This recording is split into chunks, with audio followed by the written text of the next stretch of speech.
ये कभी on end of ये तासुर आता रहता है, मगर आज का जो ऐलान है कि पहले कहा जा रहा था कि 20 दिसंबर को ऐलान किया जाएगा या 20 दिसंबर का ऐलान किया जाएगा असम्बली तहलील करने का, तो अभी 17 का अनाउंसमेंट जिस तरह किया गया है, फिर लाहौर में किया गया है, अपने सियासी गढ़ में किया गया है, और उसकी जो हाइप बनाई जा रही है, ये तासुर दिया जा रहा है कि 17 तारीख को इमरान खान जो है असम्बलियाँ तहलील करने का ऐलान करेंगे।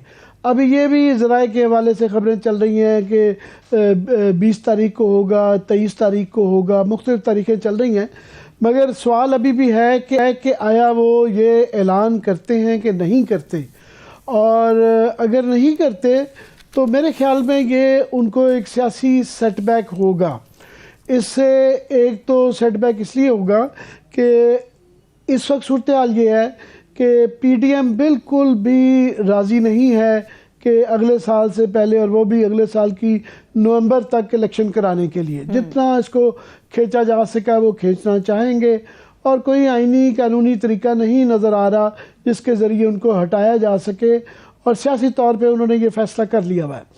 इस्टेब्लिशमेंट के इमरान खान बार बार उनसे उम्मीद लगाए रखते हैं कि न्यूट्रल नहीं होना चाहिए, ब्ला ब्ला ब्ला, मगर मेरा नहीं ख्याल है इन हालात में इस्टेब्लिशमेंट इस के अंदर इन्वॉल्व होगी कि आउट ऑफ द वे जाके वो पीडीएम को प्रेशर करे, या आउट ऑफ द वे जाके वो इमरान खान साहब की प्रेशर की बात सुने और इसके असम्बलियाँ नए इलेक्शन की जो है तारीख के मतलब फ़ैसले करवाएं।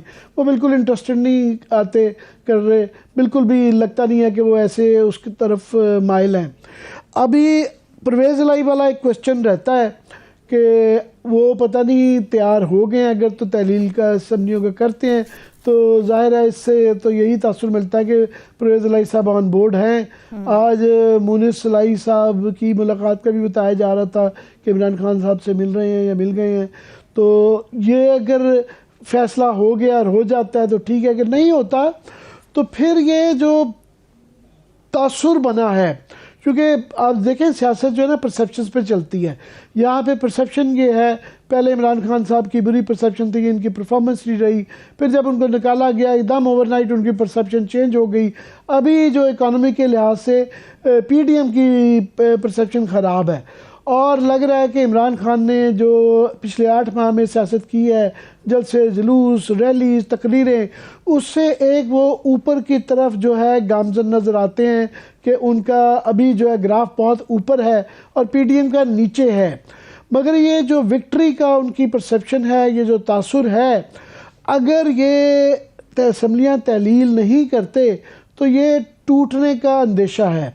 वो इसलिए कि 8 माह में भी इनका पहले ख्याल था कि ये 2-3 माह में इलेक्शन करवा लें, 2-3 माह में नहीं हो गए। 8 माह का अब हो चुके हैं और इलेक्शन ये नहीं मजबूर कर सके इस्टेब्लिशमेंट को भी या पीडीएम को करवाने में। अगर ये ताख़ीर जो है अगली नवंबर तक चली जाएगी तो ये तासुर मिलेगा कि इमरान खान साहब अपनी हिकमत अमली में कामयाब नहीं रहे। और आज पाकिस्तान की पॉलिटिक्स बड़ी फिकल है। ये आप देखें 8 माह पहले इमरान खान साहब का ग्राफ नीचे जा रहा था, अब ऊपर जा रहा है। तो वैसे तो लगता है कि मुआशी इंडिकेटर्स देखते हुए कि पीटीआई जो है वो ठीक ही रहेगी, और क्योंकि पीडीएम नज़र नहीं आता कि उनके पास कोई मुआशी फार्मूला है या ऐसे हालात हैं जिसके अंदर कोई टर्न अराउंड कर सके। मगर यू नेवर नो, पाकिस्तान के अंदर जो है एकदम से कुछ हो सकता है, पता नहीं आज से साल बाद क्या सूरत हाल हो, हालात बदल सकते हैं। तो वो इतने 100% कॉन्फिडेंट नहीं हो सकते कि जो आज उनका इलेक्टोरल प्रॉस्पेक्ट्स हैं वो 1 साल बाद भी होंगे। तो उनको ये अभी सूट करता है कि वो तहलील करें। दूसरा, उनकी ये परसेप्शन टूट जाएगी कि जनाब वो देखें उनकी कामयाब हिकमत की वजह से उन्होंने अपना परसेप्शन भी ठीक कर लिया, पीडीएम को भी जो ज़लील रुस्वा कर दिया और अपनी मर्ज़ी से टर्म्स डिक्टेट की। ये परसेप्शन जो अगर टूट गई और अगले साल तक बात चली गई तो फिर मैं समझता हूँ उनके लिए नुकसानदेह हो सकता है। इसलिए उनके लिए ये मेरे ज़ाती ख्याल में डू एंड डाई चीज़ है, इनको तहलील करना चाहिए। क्योंकि अगर तहलील नहीं करते अब तो फिर मार्च में, ये दिसंबर में अगर नहीं करते तो मार्च में अगर इलेक्शन नहीं होते, आगे अप्रैल आ जाता है, रमज़ान आ जाता है, रमज़ान के बाद ईद आ जाती है, या मिड में चला जाता है। मिड में के बाद है, आप देखिएगा फिर आगे जून जुलाई अगस्त रह जाता है, आगे 3 माह हैं। तो फिर 3 माह से तो कोई एक्सक्यूज मी कोई फ़र्क नहीं पड़ने लगा। तो इसलिए मैं समझता हूँ उनके लिए ये बहुत क्रूशल है कि ये असम्बलियाँ तहलील कर दें। अब पता नहीं करेंगे तो ये भी लगेगा कि शायद परवेज़ लाई ऑन बोर्ड नहीं थे, शायद उनके इख्तियार नहीं था, उनकी पार्टी साथ नहीं थी। सही है, ठीक है। आपने जैसा से आमिर साहब ये बात की कि डू एंड डाई वाली सिचुएशन है, मुख्तलिफ ज़राए से, मैं तो नहीं कहूँगी, मुख्तलिफ ज़राए से इस किस्म की खबरें आ रही हैं कि जी अब शायद 23 दिसंबर तक बात चली जाए असम्बलियों की तहलील की। आपको नहीं लगता कि जितना ये डिले करते जाएंगे मौजूदा गवर्नमेंट के पास उतना बड़ा रिलीफ है? गवर्नर राज की भी बातें हमने सुनने को मिली, अभी भी हो रही हैं, अदम एतमाद के हवाले से, वोट ऑफ कॉन्फिडेंस के हवाले से भी बातें अब दोबारा से चल रही हैं। तो मौजूदा हुकूमत इस एज को इस्तेमाल करेगी, उन्हें इसका फ़ायदा हासिल होगा, आपको नहीं लगता? नहीं, वो ये जो बाकी थेरीज़ हैं गवर्नर राज वाला, इसकी कोई कानूनी आइनी हैसियत नहीं है, इसके लिए जो महरक़ात चाहिए, जो लवाज़मात चाहिए वो मौजूद नहीं है। मगर हाँ, जो नो और कॉन्फिडेंस वाला जो मामला है वो सिर्फ़ और सिर्फ एक फैक्टर है, एक्स फैक्टर, और वो है परवेज़ लाई साहब। अगर परवेज़ लाई साहब उनका आखिरी वक्त तक आप उनको ये कह सकते हैं कि पता नहीं चलता, पिछली दफ़ा जिस तरह अभी वो बहस ही चल रही है कि वो आखिर लास्ट मिनट पे क्यों वो दौड़ के पीडीएम से पीटीआई उन्होंने ज्वाइन कर ली थी। पहले ये बताया गया, मुनिस लाई ने कहा कि जनरल बाजवा ने किया था।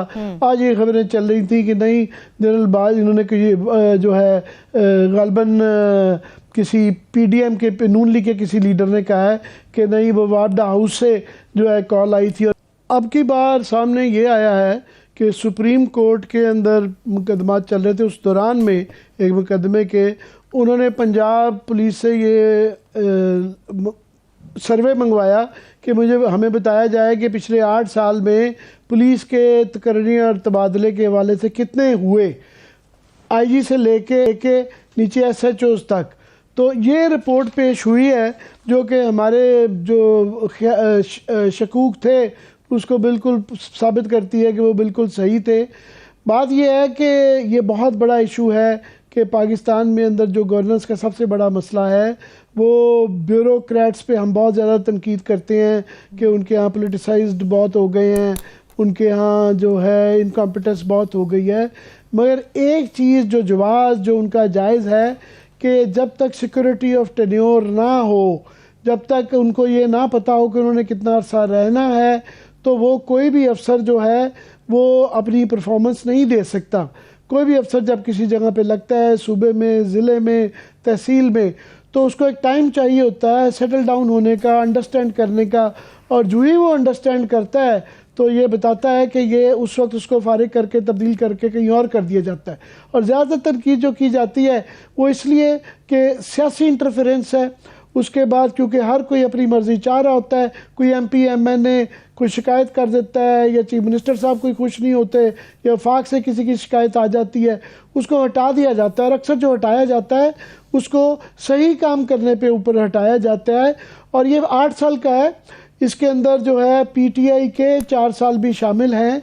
और पीटीआई ने क्योंकि अपना जो केपी के अंदर स्लोगन था उनका एक क्लेम था कि जी उन्होंने केपी के अंदर बहुत आला परफॉर्मेंस दी और उसकी वजह से वहाँ पे उन्होंने पोलिटिसाइज नहीं की, तकर्रीर तबादले बड़े मेरिट पे किए। उसके बाद इलेक्शन इस नारे पे जीता। पंजाब के अंदर उनके दौर का भी जो एक नज़र आ रहे फिगर्स वो उतने ही बुरे हैं जितने कि नून लीग के। मैं ये कुकली पढ़ देता हूँ, चंद पढ़ता हूँ, उसके बाद सरवत आप प्लीज़ ज़रा इसकी तफसील बता दीजिएगा।